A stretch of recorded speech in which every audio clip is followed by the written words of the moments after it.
Hi smart people, how are you all? Hopefully you all are doing great and आपका स्वागत है हमारे आज के इस सेशन में 3000 क्वेश्चंस इन 100 डेज सीरीज में। आज हम बात करने वाले हैं लोकोमोशन एंड मूवमेंट के सेकंड सेशन के ऊपर। इससे पहले हमने एक सेशन लिया है लोकोमोशन एंड मूवमेंट पे, जहाँ पे हमने 30 क्वेश्चंस डिस्कस किए थे। नहीं देखा है जाके देखो, बहुत इंटरेस्टिंग क्वेश्चंस थे। आज हम वापस कंटिन्यू करने वाले हैं सेकंड पार्ट की तरफ। So without wasting any time let's get started. सबसे पहला सवाल आपकी स्क्रीन के सामने है, देखिए और बताइए क्या इसका जवाब होगा। Starting with the very first question, और क्या कह रहा है देखते हैं साथ में। मायोसिन मायोफ्लामेंट जो होते हैं, you know we have two types of myofilaments, that is actin and myosin.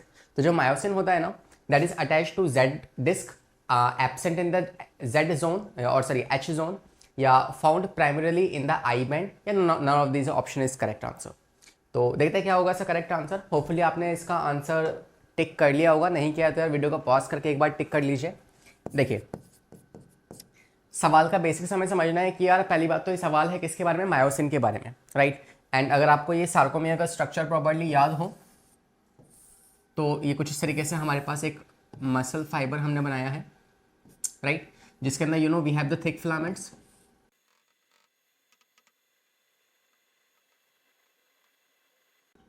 Right. So these are the thin filaments, और जो ग्रीन कलर से हैं वो आपके थिक फिलामेंट है।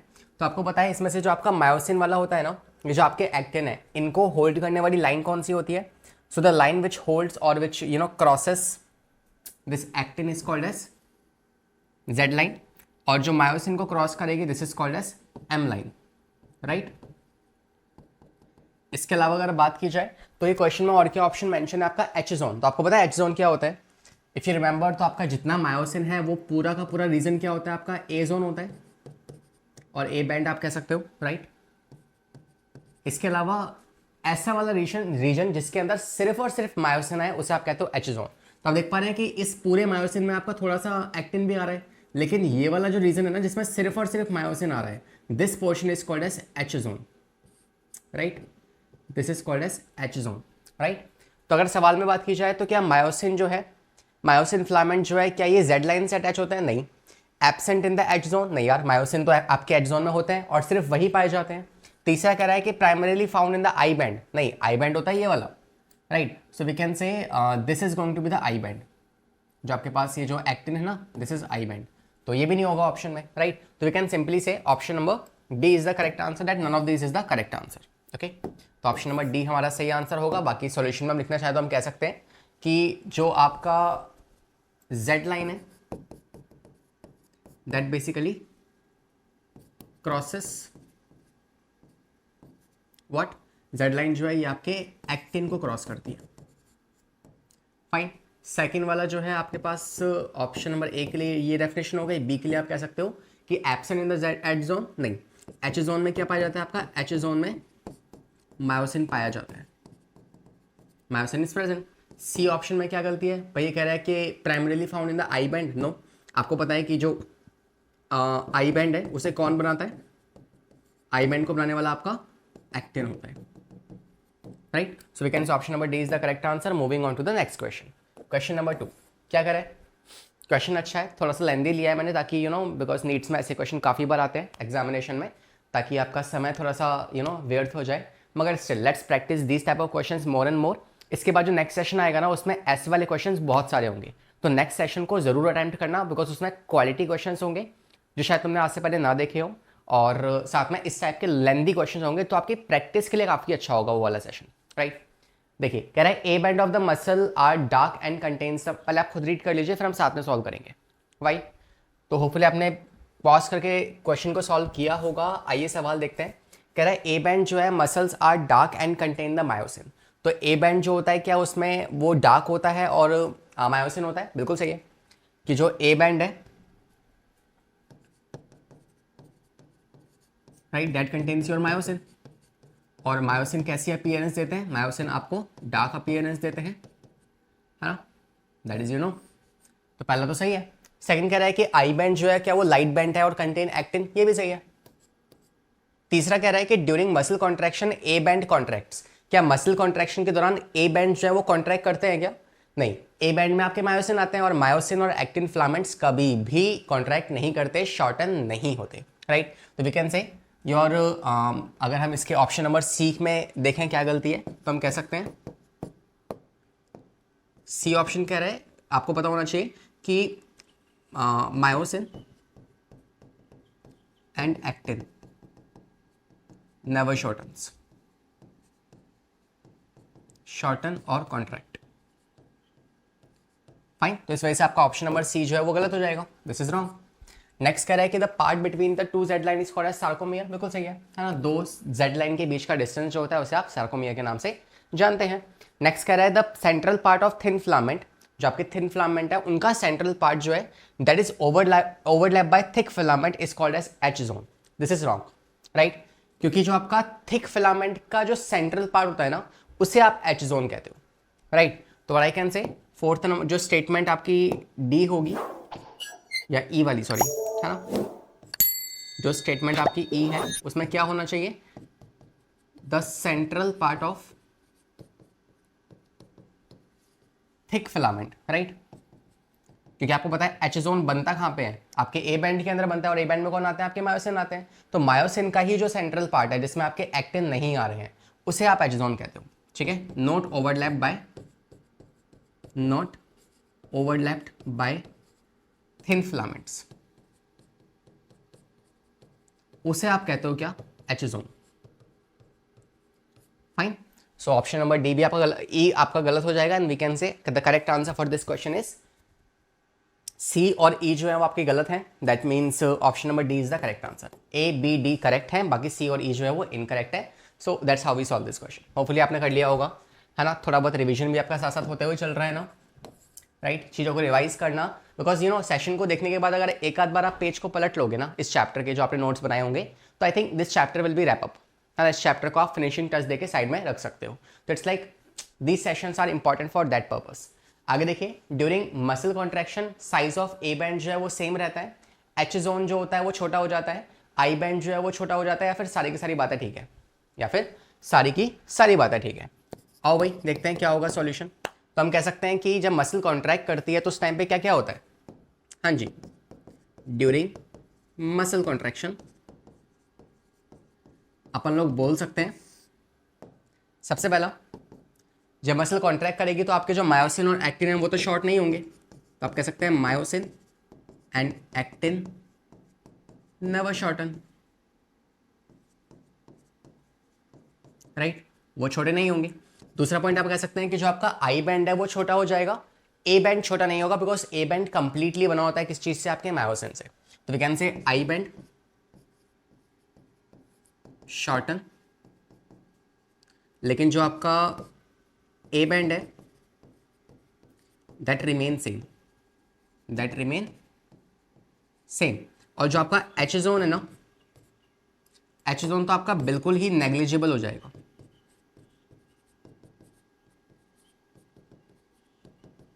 ठीक है। एच जोन जो है वो आपका बिल्कुल ही नेग्लिजिबल हो जाएगा, बिकॉज एच जोन वैसे ही बहुत छोटा था। जब मसल कॉन्ट्रैक्ट करेगी तो आपके एक्टिन फिलामेंट्स पास पास आएंगे, और एक्टिन के बीच का जो जोन है उसी को तो आप एच जोन कहते हो। अब जब एक्टिन पास पास आ जाएंगे तो जोन तो बचा ही नहीं, तो वी कैन सिंपली प्रेडिक्ट कि भाई आपका जो एच जोन है वो बिल्कुल ही रिड्यूस हो जाएगा। तो ऑप्शंस मैच करते हैं भाई। देखिए, कह रहा है पहला कि जो ए बैंड है क्या वो सेम रहेगा, हाँ भाई, बिकॉज मायोसिन होता है उसमें। एच जोन जो है वो छोटा हो जाएगा, बिल्कुल सही है। जो आई बैंड है क्या वो छोटा करेगा, यस सर। तो all of this is the correct answer for the question.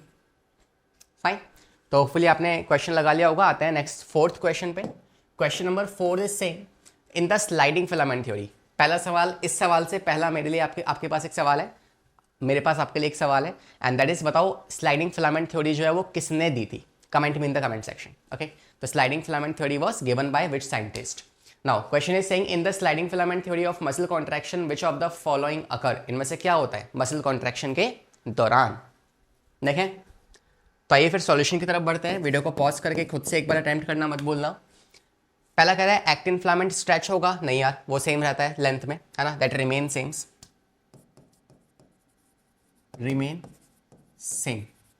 Next कह रहा है एक्टिन फिलामेंट जो है स्लाइड करेगा मायोसिन के ऊपर।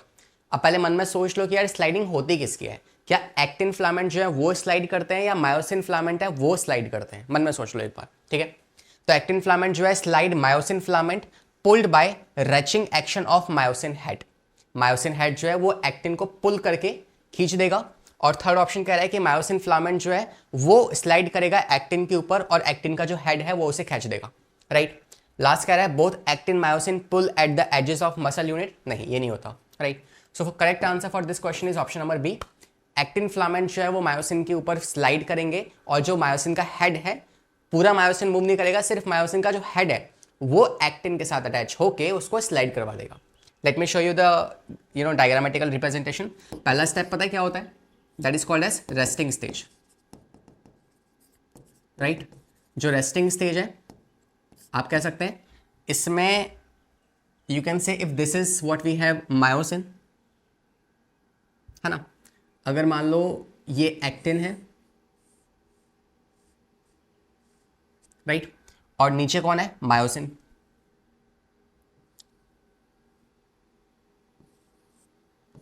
ये हो गया मान लो मायोसिन जिसका हेड है, ठीक है, यहाँ पे भी हेड होगा एक। सो इट्स अ रेस्टिंग स्टेज जहाँ पे कोई अटैचमेंट नहीं हुई है, बस वो अरेंज हो रखे हैं आपस में, ठीक है, फर्स्ट स्टेप। सेकंड स्टेप क्या होता है, which is what I call it, जिसे हम कहते हैं cross bridge formation. Cross bridge formation, इस स्टेप में क्या होगा आपको पता है कि जो एटीपी है ना, इस स्टेप में आपकी एडीपी जो है वो कन्वर्ट होती है एडीपी प्लस में इनऑर्गेनिक फॉस्फेट के अंदर, and that is how you can से, यहाँ पे मैं रिप्रेजेंट कर रहा हूँ ग्राफिकली, मतलब लाइक डायग्रामेटिकली। तो अगर को ये एक्टिन रहा होगा तो इस एक्टिन में जो मायोसिन का हेड है वो एकदम से अंदर घुस जाएगा, right. So this time you can से जो आपका मायोसिन का हेड है वैसे एम्बेडेड हो चुका है, इसके अंदर अटैच हो चुका है, and this is what I call as power stroke. कैसे, आपके एक एटीपी को कन्वर्ट कर दिया एडीपी प्लस इनऑर्गेनिक फॉस्फेट के अंदर, किसने, एटीपेज नाम के एंजाइम की ने। Fine, this is called as second step which is power stroke. Third step की बात की जाए उसे आप कहते हो क्या, okay, this is not power stroke, I am so sorry, है ना, this is just a cross bridge formation, इनके बीच में फॉर्मेशन हो चुकी है एटीपी का इस्तेमाल करके। नेक्स्ट स्टेप आएगा पावर स्ट्रोक। जो आपका पावर स्ट्रोक है इसमें क्या होगा, इसमें जो मायोसिन का हेड है वो पुल कर देगा एक्टिन को। So we can say myosin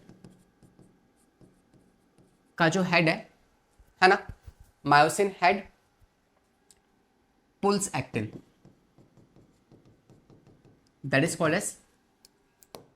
as power stroke. इसमें क्या होगा, आप देखो यहाँ पे आप अरेंजमेंट देखना, पहले यहाँ था, दूसरा यहाँ पे है, तीसरे वाले को ना मैं थोड़ा सा आगे शिफ्ट करके बना रहा हूँ क्योंकि मायोसिन का जो हेड है उसने इसको आगे शिफ्ट कर दिया है। Once again,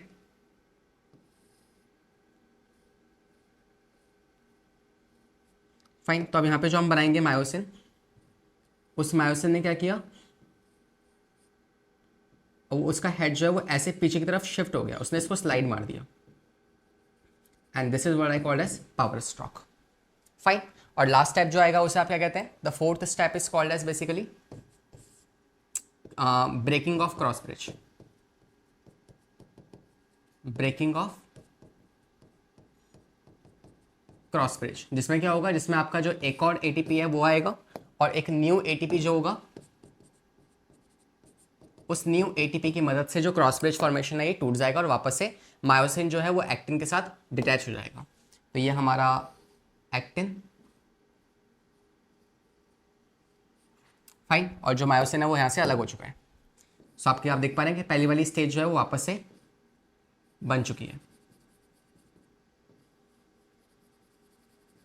fine, so hopefully you got this, है ना। ये आपके चारों स्टेप्स होते हैं। मैंने आपको पूरी स्लाइडिंग फिलामेंट थ्योरी कोशिश करी है रिवाइज कराने की, बट हाँ प्रॉपर डिटेल में नहीं, हल्का फुल्का ओवरव्यू मैंने आपको दे दिया है। तो जिस बच्चे ने ये थ्योरी ढंग से पढ़ी होगी उसको अच्छे से रिवाइज हो चुका होगा, and share we got the correct answer कि जो एक्टिन फिलामेंट है वो स्लाइड करता है मायोसिन फिलामेंट पे, एंड पुल्ड बाय कौन, आपका जो एक्टिन है, this will be pulled by the action of myosin head. तो ये जो मायोसिन का हेड है इसने पावर स्ट्रोक दिया, एंड पावर स्ट्रोक की वजह से क्या हुआ, जो एक्टिन था वो पीछे की तरफ स्लाइड मार दिया, and this is what we called as sliding filament theory. Question number 5 पे आते हैं भाई। आइए भाई क्वेश्चन नंबर 5 देखते हैं। Let us see what is it saying. पहले आप क्वेश्चन खुद से एक बार रीड कर लीजिए, फिर साथ में सॉल्व करेंगे, right. Saying globular protein which mask the active site on F actin. तो ये जो एक्टिव साइट है सर, इसका मतलब क्या होता है, एक्टिव साइट है मतलब ये आपके एक्टिन पे प्रेजेंट होने वाली वो वाली साइट होती है जिसपे मायोसिन का हेड आके बाइंड करेगा। तो we can say myosin binding site आप इसे कह सकते हैं एक्टिव साइट को, ठीक है, मायोसिन बाइंडिंग साइट। देखिए अब कह रहा है कि globular protein which mask the active site on F actin, तो जो एफ एक्टिन के ऊपर जो मायोसिन बाइंडिंग साइट थी उसे कौन मास्क करके रखता है? Is this troponin, is this tropomyosin, is this myosin और लाइट मीरोमायोसिन? तो आपको पता है यार option number 3rd and 4th तो ऐसे भी नहीं हो सकते, बिकॉज क्वेश्चन है एक्टिन के बारे में और ऑप्शंस दे रखे हैं मायोसिन के बारे में, तो ये तो एनी हाउ नहीं होंगे, तो इनको तो वैसे ही काट दो, बचे फर्स्ट और सेकंड। तो अगर आपको ये स्ट्रक्चर प्रॉपर्ली याद हो तो यार ये होता है आपका F actin which is made up of multiple globular actin, right. इसमें कौन जा रही होती है? इसके अंदर होती है आपकी tropomyosin. So this is what I have, tropomyosin, और उसके ऊपर रेगुलर इंटरवल पे लगे होते हैं कौन? Troponin, which is made up of further 3 सब यूनिट्स, राइट, सी, टी और आई। तो यहां पे अगर बात की जाए तो यार कुछ इस जगह पे अगर आप मान लेते हैं कि ये वो पोर्शन है जहां पे आपका मायोसिन आके बाइंड कर सकता है, तो this is the active site, active site on actin, ठीक है। तो ये एक्चुअली साइट जो है कवर हो चुकी है आपके किससे? ट्रोपोनिन से। ट्रोपोनिन पे जैसे ही कैल्शियम आके बाइंड करेगा, ट्रोपोनिन स्लाइड करेगा, ट्रोपोनिन की स्लाइड होने की वजह से जो आपका ये ट्रोपोमायोसिन है ये हटके, और जो एक्टिन एफ एक्टिन है उसके ऊपर जो आपकी साइट है वो बेसिकली एक्सपोज हो जाएगी, ठीक है। तो we can say globular protein which mask, तो वो कौन सा प्रोटीन है जो कि मास्क करता है you can say myosin binding site को? तो वो है आपका troponin, fine. So option number A is the correct answer. और ट्रोपोनिन कैसे अनमास्क होगा? तो we can say unmasking of active site, that is myosin binding site जो है will be done by unmasking of active site by calcium ions. Calcium ions जो है वो unbind कर देंगे, कैसे? Via sliding, via sliding of troponin, fine. So shall we complete this question. आते हैं नेक्स्ट 6th क्वेश्चन पे। Question number 6 is telling you which of these statement about the molecular structure of myofilament is true. Myofilament के बारे में कौन सी वाली बात सही है आपको ये बताना है, फाइन। तो क्वेश्चन एक बार रीड कर लिया होगा ना, चलिए सॉल्यूशन देखते हैं इसका। देखो भाई कह रहा है ATPase is found on the troponin. क्या एटीपेज जो होता है वो ट्रोपोनिन के ऊपर पाया जाता है? सो यू नो कि यार एटीपेज जो है और जो आपका एक्टिन बाइंडिंग साइट है ये दोनों ही किसके पार्ट है? मायोसिन के पार्ट है। So myosin is having 2 site and those 2 sites are basically first you can say actin binding site and next you can say ATPase site and जिस पे ATPase नाम का एंजाइम जो है वो आके बाइंड करेगा। नेक्स्ट है वो क्या कह रहा है? ट्रोपोमायोसिन जो है क्या वो बाइंडिंग साइट है कैल्शियम की? नहीं, troponin is the binding site, right. तो ऑप्शन नंबर 2 में क्या गलत है कि भाई ट्रोपोनिन जो होती है ना is the calcium binding site, right, it is the calcium binding site. तीसरा ऑप्शन क्या कह रहा है? Troponin binds to rod like portion of the myosin. क्या ट्रोपोनिन जो होता है क्या वो मायोसिन के ऊपर बाइंड करता है? ये भी गलत है, फाइन। सो अगर हम आते हैं लास्ट ऑप्शन पे, कह रहा है the head of the myosin molecule binds to an active site of actin. तो जो मायोसिन का हेड है क्या वो एक्टिन की एक्टिव वाली साइड पे बाइंड होता है? बिल्कुल सही है, राइट। तो we can say option number D is the correct answer which is saying that myosin head, that is myosin head binds to actin on active site and that active site is basically myosin binding site.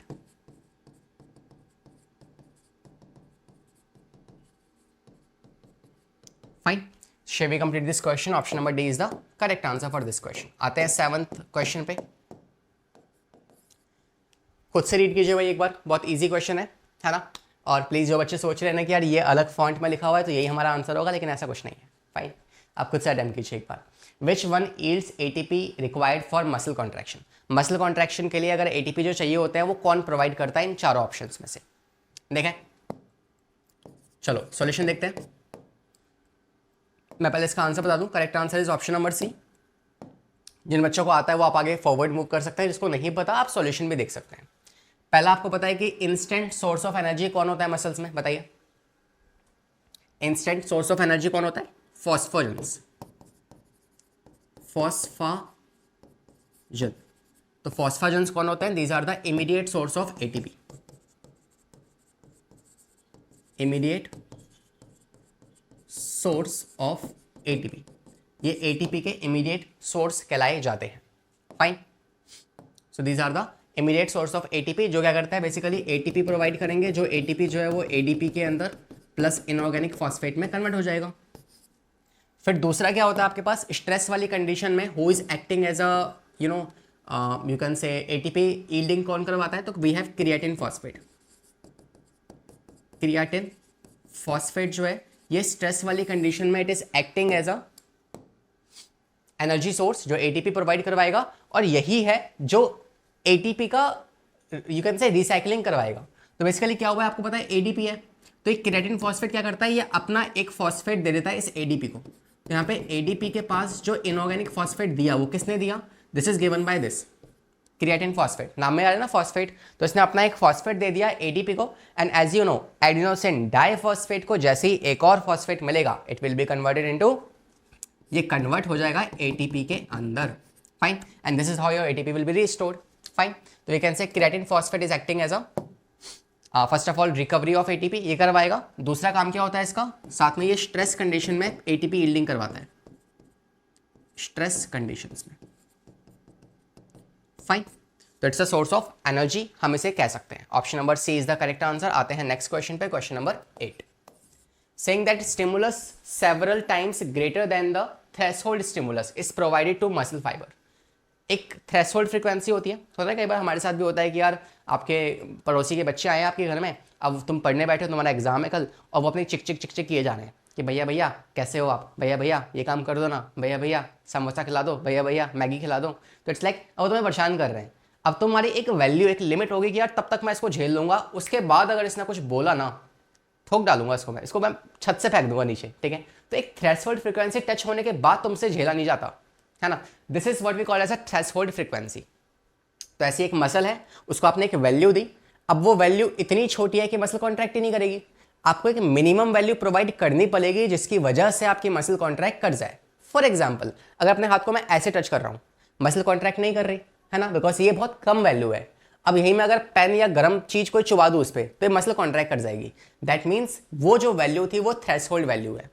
अब question कह रहा है कि यार threshold value दो या threshold से बहुत ज़्यादा वैल्यू दे दो, तो क्या होगा मसल के साथ? क्या वो सेम फ्रिक्वेंसी के साथ कॉन्ट्रैक्ट करेगी, या ज़्यादा कॉन्ट्रैक्ट कर जाएगी, या टेटनी के अंदर चली जाएगी, या फिर स्लाइटली हल्का सा कॉन्ट्रैक्ट करेगी? तो सुनने में तो लगता है कि सर अगर ज़्यादा स्टिमुलस देंगे तो ज़्यादा कॉन्ट्रैक्शन होगी, कम स्टिमुलस देंगे तो कम कॉन्ट्रैक्शन होगी, मगर ऐसा नहीं होता।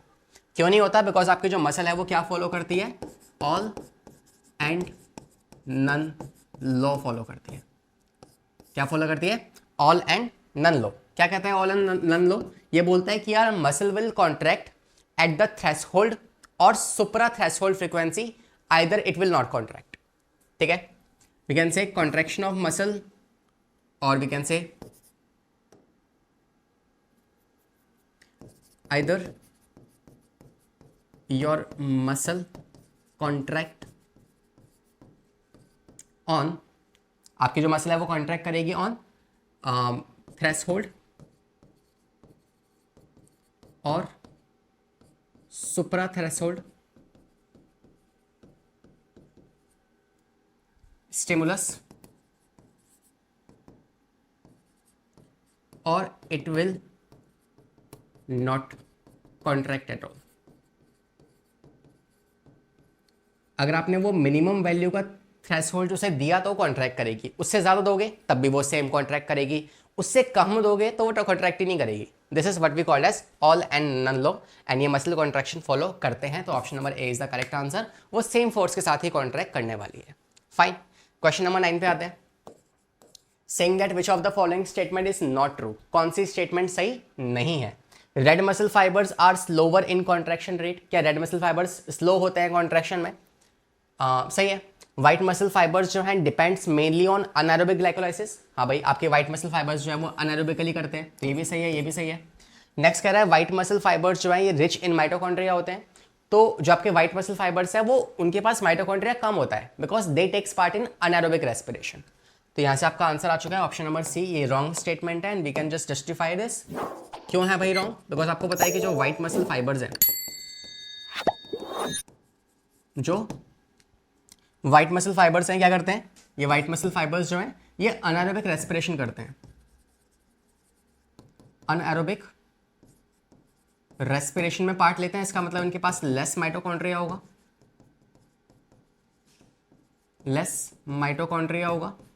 और लेस माइटोकॉन्ड्रिया है तो आप कह सकते हैं कि इनके पास बेसिकली एटीपी कम बनेगी, लेस एटीपी, तो लेस एनर्जी, है ना। तो दिस इज द केस, तो आप कह सकते हैं option number C is the wrong statement. आते हैं नेक्स्ट क्वेश्चन पर, क्वेश्चन नंबर 10। कह रहे हैं a sustained state of contraction caused by rapid succession. यहाँ पे ये दो कीवर्ड्स है, जिन बच्चे को ये कीवर्ड्स पता होंगे वो इजीली आंसर बता देगा, है ना। तो कई बार क्या होता है क्वेश्चन बायोलॉजी में ऐसे आते हैं कि यार आपको कीवर्ड्स याद करने पड़ेंगे। जैसे आपका रेस्पिरेटरी चैप्टर है, उसमें जैसे एम्फीसीमा है, तो एम्फीसीमा के लिए we have a like you know cigarette, या फिर जो एल्वोलाई है उसकी वॉल डिजनरेट हो जाती है, वो सा कीवर्ड हो जाएगा।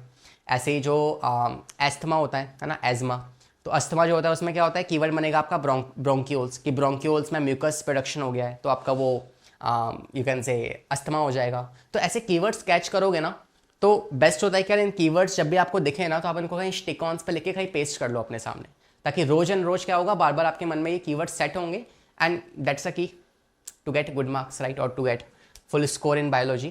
तो आप देख सकते हैं sustained state of contraction cause by rapid succession of many stimulus is we call it tetany, right. ये जो आपका सस्टेन्ड स्टेट है ना, ये टेटनी के लिए इस्तेमाल होता है। तो सॉल्यूशन में आप कह सकते हो क्या होता है tetani,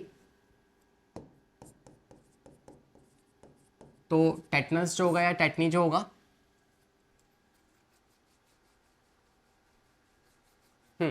so this is basically tetani होगा, ये टेटनस नहीं होगा।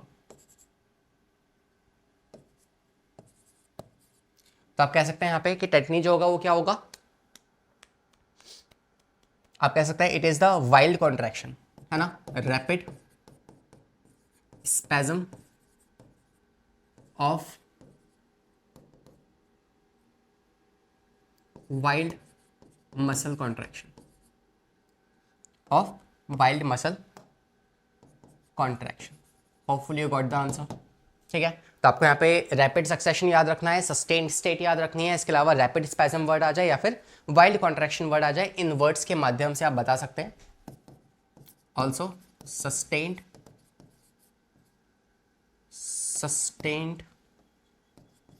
स्टेट या सक्सेसिव कॉन्ट्रैक्शन।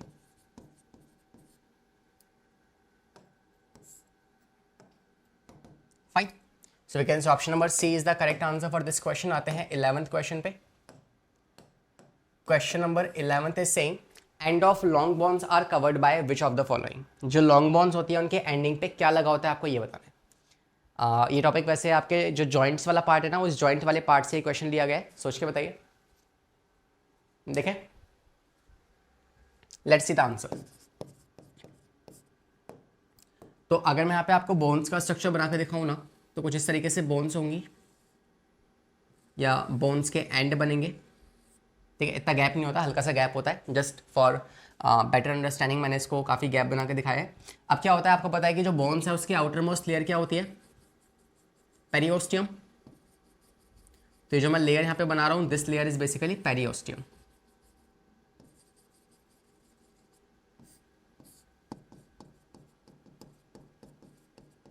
राइट। जैसे हार्ट की जो लेयर है उसे आप पेरिकार्डियम कहते हो, है ना, तो ऐसे यहाँ पे क्या होगी, पेरियोस्टियम हो जाएगी। इसके अलावा जो आपका ये जो बोन्स है ना, इनकी बोन्स की एंडिंग में क्या लगा होगा, यहाँ लगा होगा एक कार्टिलेज। ये जो आप ग्रीन कलर से देख पा रहे हैं, दिस इज कार्टिलेज। क्योंकि ओब्वियसली आपको पता है बोन्स काफ़ी हार्ड होती हैं। अब अगर वो बोन्स आपस में ऐसे रिगड़ेंगी आपस में तो काफ़ी रफनेस प्रोवाइड होगी ना, तो वी नीड समथिंग जो उसको लुब्रिकेशन प्रोवाइड करके इजीली मूव करवा सके। सो this is what I can say कि एक बोन दूसरी बोन इनके लास्ट में क्या लगे हुए हैं, these are called as articular cartilage. Articular cartilage. इसके अलावा और क्या होता है सर? तो यहाँ पे पाई जाएगी आपकी synovial membrane, this is synovial membrane. और ये जो साइनोवियल मेम्ब्रेन है ये क्या प्रोड्यूस करती है? ये साइनोवियल मेम्ब्रेन प्रोड्यूस करती है आपका synovial fluid. So this is synovial fluid, ठीक है, जो लुब्रिकेशन प्रोवाइड करेगा। तो आप देख सकते हैं कि यार जो लॉन्ग बोन्स होती है ना, उनके एंडिंग में क्या लगा होता है? उनके एंडिंग में कार्टिलेज लगा होता है। कौन सा वाला? Articular cartilage, articular cartilage. Fine. Question number 11 पे 12th पे आते हैं। सेइंग दैट स्टेटमेंट, आपको 3 स्टेटमेंट दिया, बताओ कौन सी वाली सही है कौन सी गलत है, आपको ये जज करना है। फाइन। कह रहा है मैन के अंदर जो वर्टिबल कॉलम्स है वो 33 होते हैं क्या? हाँ यार, क्या सर 33 कहाँ से हो गए? 33 होते हैं, लेकिन कैसी? एम्ब्रियोनिक स्टेज में। और क्या एडल्ट स्टेज में 28 होते हैं? नहीं, 24 होते हैं, राइट। तो अगर 28 ना लिखे वो 24 देता ना, तो ये स्टेटमेंट सही होती। हालांकि काफ़ी बच्चों को नहीं पता होता कि यार 33 भी होते हैं क्या। हाँ, एम्ब्रियोनिक स्टेज में 33 होते हैं, फिर उनमें से काफ़ी सारे फ्यूज़ करने के बाद वो 24 में कन्वर्ट हो जाते हैं। तो ये स्टेटमेंट सही हो जाती अगर वो 28 की जगह पे 24 देता तो। नेक्स्ट कह रहा है pelvic girdle is made up of 2 fuse bones only. क्या पेल्विक गिडल जो है वो 2 बॉन्स के फ्यूजन से बनता है? नहीं। आपको पता है पेल्विक गिडल में कौन सी बोन आती है? कॉक्सिल बोन आती है। पेल्विक गिडल जो है उसमें आपकी कॉक्सिल बोन आती है, जिसका एक और नाम क्या होता है? Innominate bone, innominate bone. And this bone is having further 3 part, जो आप कहते हो इलियम, इस्चमस या इस्चियम, और तीसरी प्यूबिस। फाइन। ये 3 बोन्स जो होते हैं कॉक्सिल की होती हैं, और 2 कॉक्सिल बोन मिलके, मतलब एक कॉक्सिल बोन से ही आपका एक पेल्विक गिडल बनता है ना। 1 इन ईच गिडल। तो एक गिडल में 2 बोन्स नहीं होती, एक गिडल में एक ही बोन होती है in the case of pelvic, ठीक है। सो इस स्टेटमेंट गलत हो जाएगी यहाँ पे, दिस इज रॉन्ग। नेक्स्ट कह रहा है ऑस्टियोपोरोसिस जो है it is a characteristic of micro architectural, तो दिस इज करेक्ट। फाइन। तो आपको बताया कि जो आपका ऑस्टियोपोरोसिस है वो क्यों होता है? बिकॉज ऑफ ईस्ट्रोजन की डेफिशिएंसी हो जाएगी, या फिर कैल्शियम जो है उसकी कमी हो जाएगी, या पैराथायरॉइड हार्मोन का इम्बैलेंस हो जाएगा, कैल्सिटोनिन का इम्बैलेंस हो जाएगा। तो in these conditions we can say osteoporosis होता है, ठीक है। And they will be consider as a micro architectural. Fine. तो we can say option number only 3rd statement is correct, तो we can say option number C is the correct answer. Fine. Last point में लिख दे रहा हूँ किसके बारे में? Osteoporosis के बारे में।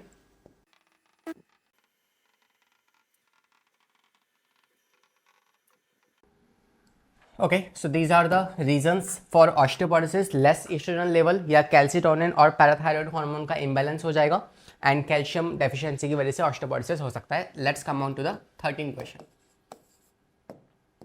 क्या कह रहा है? क्वेश्चन रीड कीजिए, खुद से अटेम्प्ट कीजिए एक बार, इजी है ना। इन मैन जो कॉक्सिल बोन होती है, कॉकिक्स, सॉरी कॉक्सिल नहीं, कॉकिक्स बोन जो होती है it is form by the fusion of how many vertebrae. Now why this easy question मैंने यहाँ पे रखा है? बिकॉज यहाँ पे एक कंफ्यूजन होती है कि सैक्रम कितनी बोन से मिलकर बना है और जो कॉकिक्स है वो कितनी बोन से मिलकर बना है। ये बच्चे कंफ्यूज हो जाते हैं इस बात में, तो इसलिए मैंने ये क्वेश्चन यहाँ पे रखा है जस्ट फॉर अ रिमाइंडर कि भाई जो कॉकिक्स बोन होती है, जो कॉकिक्स बोन होती है that is basically form by the fusion of in adult 4 bones fuses to form this coccyx. और जो सैक्रम होती है, सैक्रम जो है this is basically form by the fusion of 5 bones, fusion of 5 bones. So we can say the correct answer for this question is option number B. Fine. Next पे आ जाए, question number 14. What does it say? ये कह रहा है आपसे the point where the scapula and clavicle articulates. तो scapula और क्लेविकल जहाँ पे ज्वाइन होती हैं, what do we call that point? This is important, again a keyword for you, right. तो अगर आपको मैं एक बार स्ट्रक्चर बना के दिखाऊं तो होपफुली आप ज़्यादा बेटर समझ पाएंगे। देखो जैसे मैं यहाँ पे खड़ा हूँ, मैं अभी ऐसे खड़ा हो गया, राइट। अब मैं क्या कर रहा हूँ? अब मैं ये वाला पार्ट जो है ना, ये वाला गिडल जो है, मैं ये गिडल यहाँ पे बना के दिखा रहा हूँ आपको, ठीक है। तो for example this is my scapula. Scapula में से कौन निकलती है? Acromion processes, right. So this is acromion processes, this is scapula. और आपको पता है आगे की तरफ से कौन आ रही होगी, आपको पता है मेरे यहाँ पे इस जगह पे कॉलर बोन है, तो यहाँ आगे से वेंट्रल वाली साइड से कौन आ रही है, कॉलर बोन आ रही है. तो मान लो ये वेंट्रल साइड है, यहाँ से कौन आ गई, कॉलर बोन. फाइन. और इनके मिलने की वजह से क्या होता है, यहाँ पे बनता है आपका glenoid cavity. Share we have glenoid cavity, जिसमें कौन आके आर्टिकुलेट करेगा, यहाँ पे आपका ह्यूमरस का जो हेड है वो आके आर्टिकुलेट करेगा. And this is how your shoulder joint will be formed. ठीक है. तो वी कैन से स्कैपुला और क्लेविकल जो है, स्कैपुला और क्लेविकल के मिलने से क्या बनता है आपका, we got this. Okay, the question is asking actually the point where scapula and clavicle articulates. तो क्लेविकल और स्कैपुला जिस पॉइंट पे आर्टिकुलेट कर रहे हैं ना, that is actually your acromion processes. Because scapula का कौन सा वाला पार्ट क्लेविकल के साथ आके जुड़ रहा है, that is your acromion processes. अगर वो ये पूछता कि यार कॉलर बोन या क्लेविकल जो है और उस एक्रोमियन के मिलने से क्या बनता है, then you can say glenoid cavity. Right. So question मैंने रखा ही इसलिए था क्योंकि यहाँ पे देखो ग्लिनोइड कैविटी ऑप्शन में भी है और एक्रोमियन भी ऑप्शन में है, तो कौन सा लगाओगे ना. क्वेश्चन को रीड करो वापस से और फिर आपको फील होगा कि यार option number D is the correct answer. Fine, option number D is the correct answer. तो वी कैन से इस ग्लिनोइड कैविटी में क्या होगा, head of humerus will articulate here. Fine. So we can say head of humerus जो है this will articulate in the glenoid cavity to form the shoulder joint. This is the correct answer. Next question number 15 पे आते हैं. कह रहा है when comparing the pectoral girdle with pelvic girdle. तो we have two girdles, pectoral and pelvic girdle. तो इन दोनों girdles को अगर आप कंपेयर करोगे ना तो कौन सा वाला मतलब कौन सी स्टेटमेंट सही है आपको ये रीड करना है. तो पहले क्वेश्चन खुद से रीड कीजिए फिर हम साथ में देखेंगे. ओके, देखें. तो आपको पता है यार क्वेश्चन अच्छा है, ये इजी क्वेश्चन भी है ना, मगर इट्स अ गुड क्वेश्चन अगर आप ऑप्शन रीड करने बैठोगे तो इसके. तो अब बताओ, ये तो आपको समझ में आ चुका है कि यार फर्स्ट और सेकंड इन दोनों में से कोई आंसर है हमारा. राइट. क्वेश्चन रीड करने के बाद, क्वेश्चन रीड नहीं कराया था, क्वेश्चन रीड कर लो अभी भी. ठीक है. कह रहा है pelvic girdle is more firmly attach to the body than pectoral girdle. क्या पेल्विक गिडल ज्यादा अच्छे से अटैच होता है बॉडी के साथ एज कंपेयर टू पेक्टोरल, या पेक्टोरल गिडल ज्यादा अच्छे से अटैच होता है as compare to pelvic. So let me tell you the answer. The answer for this question is, जो आपका पेल्विक गिडल है ना, attach more firmly to pectoral girdle, या we can say as compare to pectoral girdle. और ऐसा क्यों है sir? The reason for this is कि जो आपका पेल्विक गिडल है इसके पास क्या होती है, ये पेल्विक गिडल जो है ये अटैच होता है सैक्रम के साथ, है ना. तो जो आपका पेल्विक गिडल है इसमें आपकी कॉक्सिल बोन आएगी. कॉक्सिल बोन तो साइड में है, लेकिन बीच में कौन लगी हुई है, बीच में सेट हो जाती है scapula, sorry not scapula, we can say sacrum. तो सैक्रम जो है वो आके वहाँ जुड़ जाएगी एंड सैक्रम जो है इन दोनों कॉक्सिल बोन को आपस में जोड़ के रखेगी. And this is how your pelvic girdle जो है वो आपके एक्सियल स्केलेटन के साथ जुड़ जाएगा. ठीक है. तो I am writing one more point here. This is how with sacrum basically इसकी मदद से क्या होगा, your pelvic girdle that basically attaches with attached to axial skeleton. Fine. Sacrum की मदद से वो एक्सियल स्केलेटन के साथ जुड़ जाएगा and this is what I can say option number A is the correct answer. Pelvic girdle जो है वो ज्यादा फ्रेंडली, फ्रेंड मतलब क्या होता है, फैमिली मतलब है कि ज्यादा स्ट्रॉन्ग तरीके से अटैच कौन हो रखा है. फाइन. क्वेश्चन नंबर 16 पे आ जाए. कह रहा है number of ankle bone is, ankle में कितनी बोन्स होती हैं. Now this is again a question जहां पे बच्चे कंफ्यूज होंगे कि भाई आपके पास कार्पल है तो रिस्ट है, पैर में कौन होता है आपके पास, we have the tarsals there, that means ankle. तो अब कहाँ पे ज़्यादा बोन्स होंगी, कहाँ पे कितनी बोन्स होंगी, वो एक कंफ्यूजन का पॉइंट बन जाता है. राइट. तो आपके हाथों की जो रिस्ट है वहाँ पे 8 बोन्स होती हैं और जो एंकल है वहाँ पे आपकी 7 बोन होती है. बिकॉज एंकल की जो एक बोन थी वो हमने कहाँ दे दी थी, पटेला के अंदर. Right. Which is your knee bone. तो we can say the correct answer for this question is option number C, 7. तो for a reminder I can just tell you here, keep a note point that कि जो आपकी ankle है, जिस ankle में क्या होती है, टार्सल्स होती है, वहां पे कितनी होंगी आपके 7 बोन्स पाई जाएंगी, है ना. और जो आपका रिस्ट होगी दैट इज कार्पल्स, वहां पे कितनी बोन्स होंगी? 8 बोन होंगी। Fine, so this is what the correct answer for this question is. आते हैं 17 क्वेश्चन पे। Saying that the bone of foot to which the tibia is attach. तो फुट में जो आपका टीबिया और जो फीमर है ना, फिब्यूला है और आपकी टीबिया है, तो ये जो टीबिया होती है ये किसके साथ जुड़ती है आपके फुट में? तो सिंपल सी बात है, जैसे हमारे हाथ का एग्जांपल मैं आपको दूं, तो हमारे हाथ में क्या है? उल्ना और रेडियस। ये जो उल्ना और रेडियस है, अच्छा कौन सी वाली रेडियस है? तो जो थंब है ना, थंब के साथ वाली कौन है? आपकी रेडियस। और ये कौन है? उल्ना। सो अगर बात करें यहाँ पे ये उल्ना, ये रेडियस, तो रेडियस और उल्ना जो है ये आपके रिस्ट के साथ जुड़ी हुई है। रिस्ट में कौन है? कार्पल्स है। सेम अगर आप नीचे बात करोगे तो नीचे कौन होगा हमारे पास? नीचे हमारे पास क्या होगा? At the bottom most we have this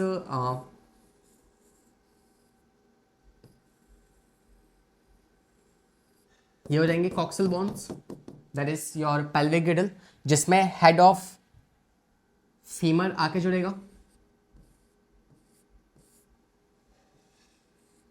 और इससे कौन जुड़ेगा? इससे नीचे आएंगी फिबुला और टीबिया।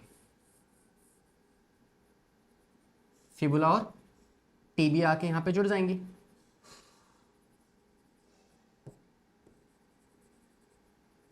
और ये आगे जाके किससे जुड़ेंगे? ये जुड़ेंगे यहाँ पे छोटी छोटी जो टार्सल्स होंगी ना, 1 2 3 4 5 6 7, ये 7 टार्सल्स के साथ इनमें से इस तरीके से ये जॉइंट हो रखी होगी। तो वी कैन से कि, और अच्छा अब ऑप्शन में टार्सल तो है ही नहीं, दैट्स अगेन इंटरेस्टिंग पॉइंट। ये कौन है? ये है टार्सल्स। फाइन, ये है आपकी फीबिया।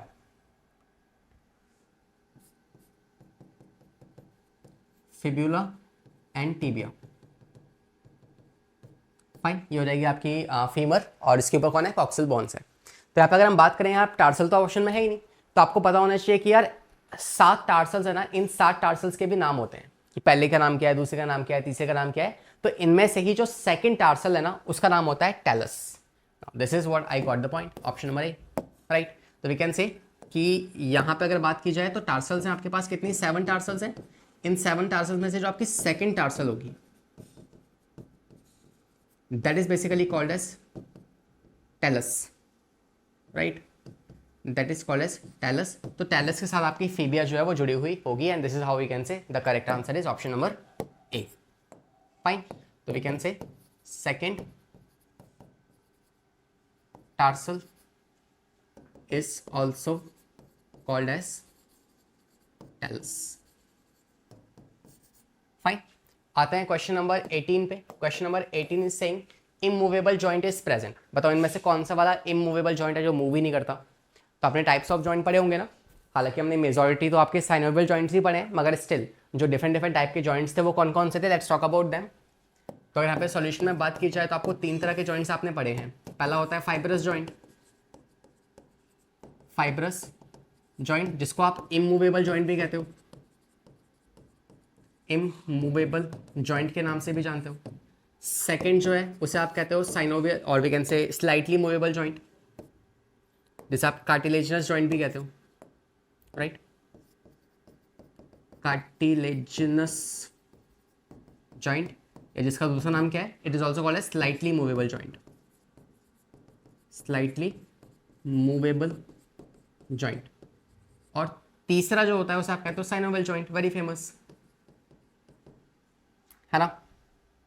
तीसरा जो है वो है आपका साइनोवियल जॉइंट, या जिसका दूसरा नाम क्या होता है? Also called as freely movable joint. Okay sir, ये तो हमें पता है, बट क्वेश्चन किस बारे में है? क्वेश्चन में अगर आप देखो तो यहाँ पे कुछ और नाम दिए हुए हैं, तो इन्हीं के आपके और भी नाम होते हैं। जैसे फर्स्ट वाला जो है इसे आप कहते हो सिन आर्थराइटिस या सिन आर्थरोसिस। सेकेंड वाला जो है इसे आप कहते हो एम्फी आर्थरोसिस, एम्फी आर्थरोसिस। और तीसरा वाला जो है इसे आप कहते हो डायआर्थरोसिस। फाइन, तो इन्हीं जॉइंट के दूसरे नाम है, जैसे कि नाम बता रहा है आपको सिन। सिन मतलब एकदम से जॉइन हो चुका है, जो अलग नहीं हो सकता।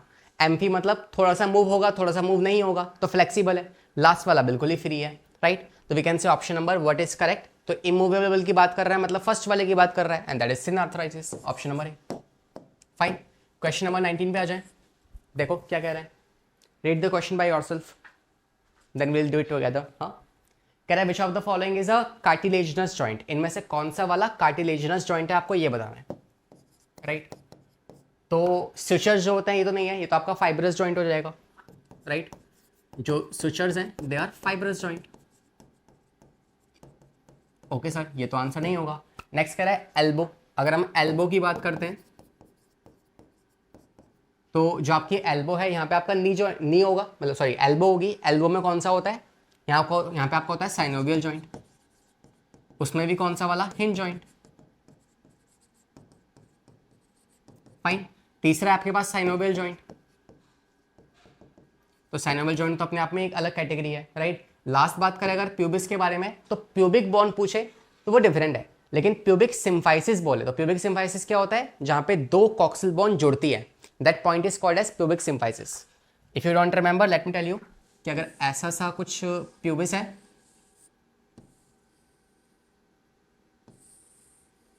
राइट, तो यहाँ पे जो जॉइंट वाला पॉइंट है ना जिसमें लाइक डिलीवरी होती है, तो आपका प्यूबिस सिम्फाइसिस जो होता है वो ब्रॉड हो जाता है। This is called as pubis symphysis, right. और ये जो प्यूबिक सिम्फाइसिस है, प्यूबिक सिम्फाइसिस जो है ये आपका होता है क्या, बेसिकली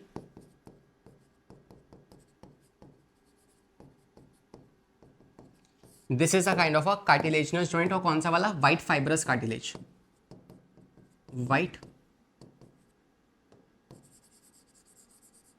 और we can simply say cartilaginous joint.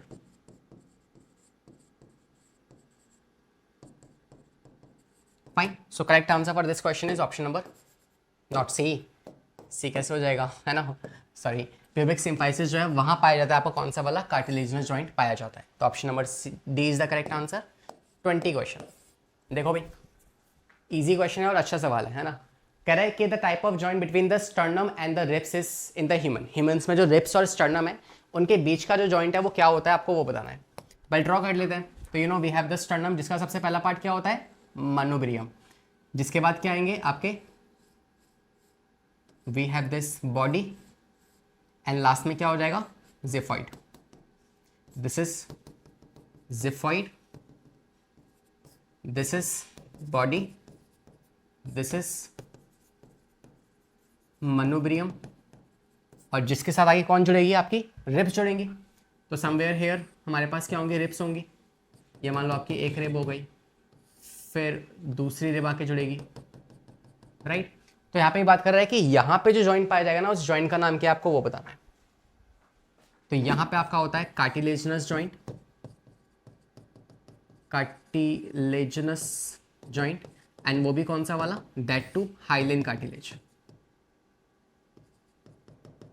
Hyaline cartilaginous joint. Fine, आ गया समझ में। So we can say what is the correct answer for this question, the correct answer is cartilaginous joint, वो भी कौन सा वाला, हाइलिन कार्टिलेज।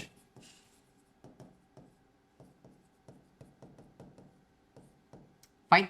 सो आते हैं नेक्स्ट क्वेश्चन पे, 21st question, which is saying articular cartilage of synovial joint is. तो ये रिमेंबर कहां पे हमने पढ़ा था आर्टिकुलर कार्टिलेज, देखो आर्टिकुलर कार्टिलेज,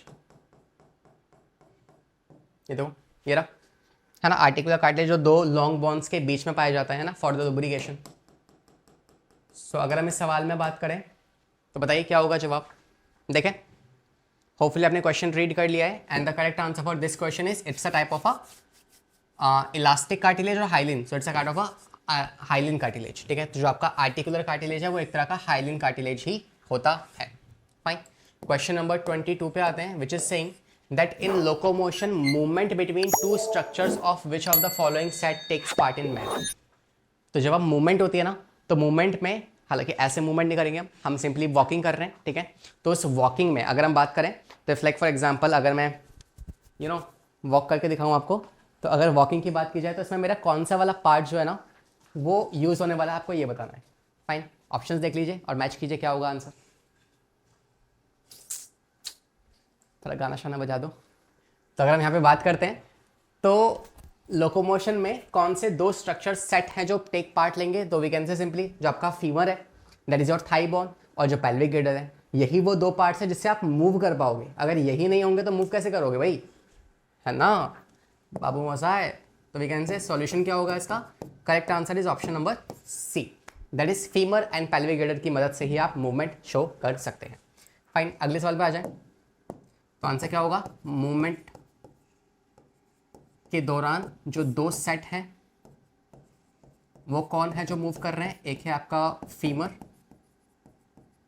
और एक है आपका पेल्विक गिल्डर, जिसमें क्या आ जाएगी, कॉक्सल बोन आ जाएगी। Fine, question number 23 which is saying that between the incus and steps कौन सा वाला जॉइंट पाया जाएगा। Now this is the question from ear ossicles. हालांकि आप जानते हैं सेंसरी ऑर्गन्स ऑल दो डिलीट हो चुके हैं हमारे सिलेबस में से, लेकिन स्टिल ये क्वेश्चन लोकोमोशन का भी बन सकता है, तो इसलिए मैंने ये क्वेश्चन यहाँ पे इंक्लूड कर दिया है। राइट, तो we can say ear ossicles कौन कौन से होते हैं, मैलस, इनकस, स्टेप्स। फर्स्ट कौन सा है, malleus, second incus, third steps. यहां से आप याद रखिएगा कि जो स्टार्टिंग के दो है ना, जो स्टार्टिंग के जो दो हैं, इन दोनों के बीच का जो जॉइंट है उसे आप कहते हो सैडल जॉइंट। राइट, ये वाला जॉइंट और कहाँ पे होता है, आपके कार्पल और मेटाकार्पल, फर्स्ट मेटाकार्पल और कार्पल्स के बीच में होता है, राइट, थंब वाला। और इनकस और स्टेप्स के बीच का जो जॉइंट है उसे आप कहते हो ball and socket joint.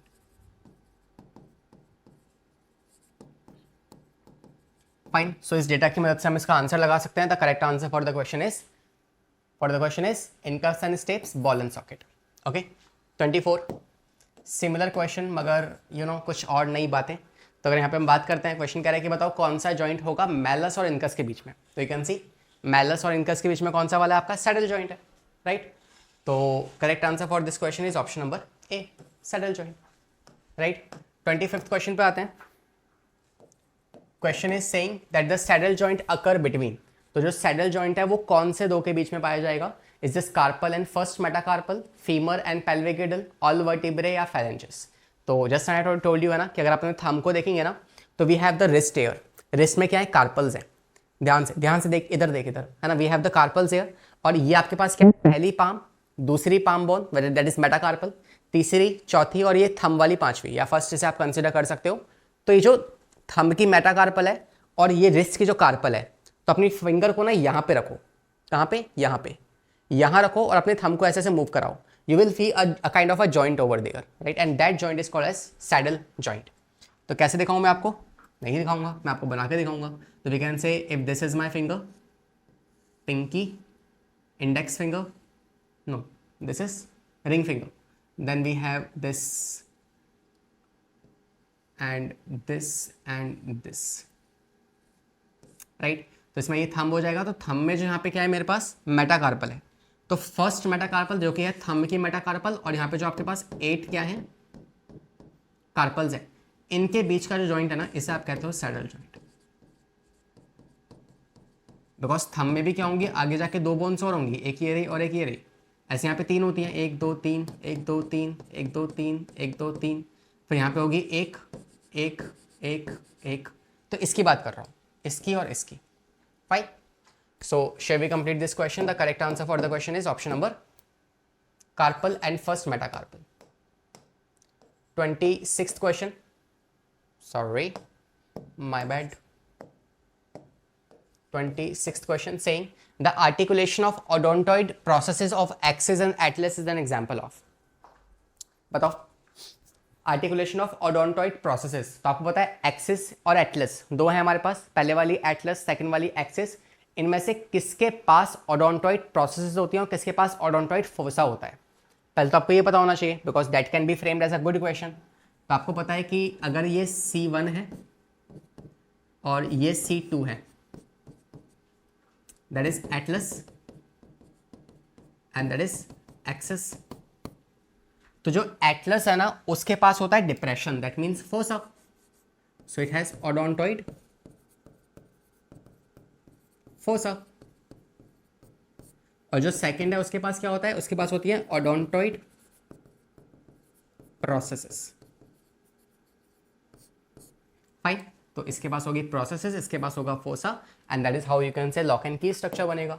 And the correct answer is, यहाँ पे कौन सा जॉइंट होगा, कौन सा जॉइंट होगा, so there will be ball and socket, नहीं pivot, yes this is the pivot joint. Fine, so we have here pivot joint and that basically causes yes or we can say no movement। अब यहाँ पे please ध्यान देना कि no movement का मतलब ऐसा नहीं कि कोई मूवमेंट नहीं करता, नो मतलब ये वाली नोडिंग वाली मूवमेंट, ठीक है। तो मैं यहाँ पे लिख भी देता हूँ नोडिंग, ठीक है। So this is the correct answer. आते हैं 27th क्वेश्चन पे, saying that which of these joint is correctly match with the type of joint. तो कौन सा वाला जॉइंट कौन से टाइप के साथ कनेक्ट हो रखा है।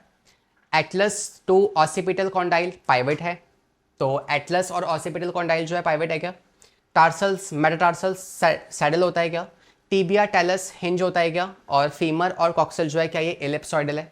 तो कौन सा वाला जॉइंट ठीक से यहाँ पे मैच किया गया है, सोचिए।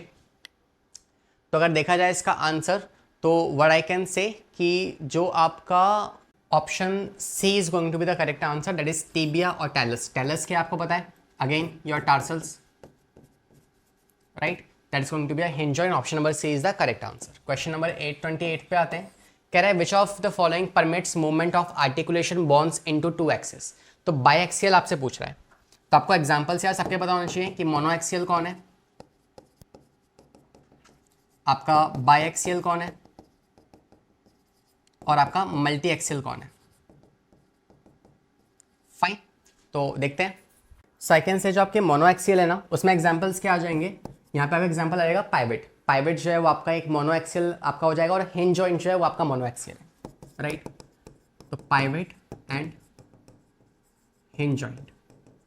बाई एक्सियल की बात करें जो दो डायरेक्शन में करवा सकता है, तो उसमें आपका आ जाएगा, यहाँ पे आप इंक्लूड कर लोगे बॉल एंड सॉकेट, तो यहाँ आ जाएगा बॉल एंड सॉकेट। इसमें आ जाएगा आपका कॉन्डाइलर जॉइंट, या इसी को क्या कहते हैं, ऑल्सो कॉल्ड एज एलिप्सॉइडल, है ना। एलिप्सॉइडल जॉइंट आ जाएगा यहाँ पे आपका, और जो कोई भी डायरेक्शन में नहीं करेगा उसे आपका हो गया हिंज जॉइंट। तो हिंज जॉइंट जो है वो कोई एक्सिस में मूवमेंट शो करवाने के लिए राजी नहीं होगा। फाइन, कोई और बचा है क्या इसके अलावा, सारे हो गए ना। तो वी कैन सिंपली से कि जो बाई एक्सियल है जो दो डायरेक्शन में करवा सकता है, that is going to be hinge joint जो है वो यूनी एक्सियल है। फाइन, बॉल एंड सॉकेट जो है ये मल्टीपल एक्सियल है, मल्टी, है ना। स्विचर्स जो है ये मूवमेंट ही नहीं करवाते, नो मूवमेंट। लास्ट वाला is the correct answer which is ellipsoidal, जो कि बाई एक्सियल मूवमेंट शो करवाता है। फाइन, क्वेश्चन नंबर 29 पे आ जाए। कोई भी किसी प्रकार का डाउट हो तो आप सिंपली मुझसे पूछ सकते हैं। सर पूछेंगे कैसे, सिंपली आप कमेंट कर सकते हैं, राइट। Comment with the doubt, I just definitely reply over there. Next कह रहा है an example of the gliding joint is. Gliding joint का एग्जाम्पल आपको देना है, तो you know we have two examples. पहला आपके पास हो जाएगा ये जो कार्पल्स हैं, इनके बीच का जो जॉइंट है उसे आप कहते हो ग्लाइडिंग जॉइंट। ऐसी जो पैर में आपकी टार्सल्स होती हैं, टार्सल्स के बीच में भी क्या है, ऐसा वाला ग्लाइडिंग जॉइंट होता है। So this is called as a gliding joint. Fine, जिसमें क्या होगा, if this is first bone flat shape, this is second bone again flat shape, इनके बीच में जो ग्लाइडिंग होने वाली है ना, this joint is called as gliding joint. Gliding joint, and this is how we can represent कि भाई आंसर क्या होगा इसका।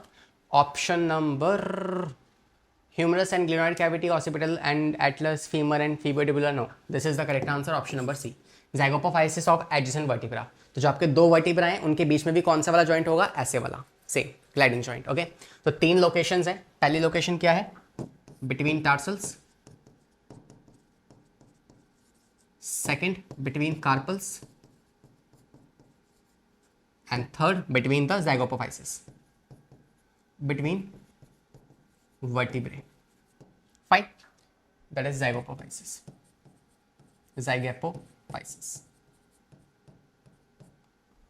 डन है भाई। आते हैं लास्ट क्वेश्चन पे हमारी आज की इस मुलाकात के। Saying that count a disease that is affected by the joints, जो आपके जॉइंट्स की डिसीज है, arthritis that can lead to arthritis, and that is because of the abnormality of which particular metabolism. तो यू नो ये question आपने as it is read किया होगा, कई बार मल्टीपल टाइम से रिपीट भी हुआ है आपके PYQs में, that is purine metabolism, and the disease name is basically gout. और we can say gouty arthritis. Fine. तो आर्थराइटिस आपको पता है 3 तरह का होता है। We have the arthritis normal, right, osteoarthritis, second we have rheumatoid arthritis और तीसरा है गॉटी आर्थराइटिस। इसमें क्या होता है? Accumulation of uric acid, accumulation of uric acid. Fine. So this is the correct answer for this question and hopefully आपको ये सारे जवाब जो है समझ में आ चुके हैं और चैप्टर का थोड़ा बहुत आपका रिवीजन भी होते जा रहा है। And I am damn sure कि अगर आपने तीनों सेशंस लगा लिए ना, फर्स्ट, सेकंड एंड थर्ड, तो 90 क्वेश्चंस, एंड इन 90 क्वेश्चंस में ना मैं आपका पूरा का पूरा चैप्टर रिवाइज करा दूंगा, right. This you can trust on me and if you still have any kind of doubt please let me know in the comment section. And कोई भी टॉपिक आपको मुझसे पढ़ना हो तो आप सिंपली सर्च कर सकते हैं लक्ष्य सर एंड ऑन यूट्यूब, और आपको वो वीडियो मिल जाएगी, right. So that's all for this class. All the very, very best for your examination. We'll see you in the upcoming session. पढ़ाई करते रहें, safe रहें. All the very best.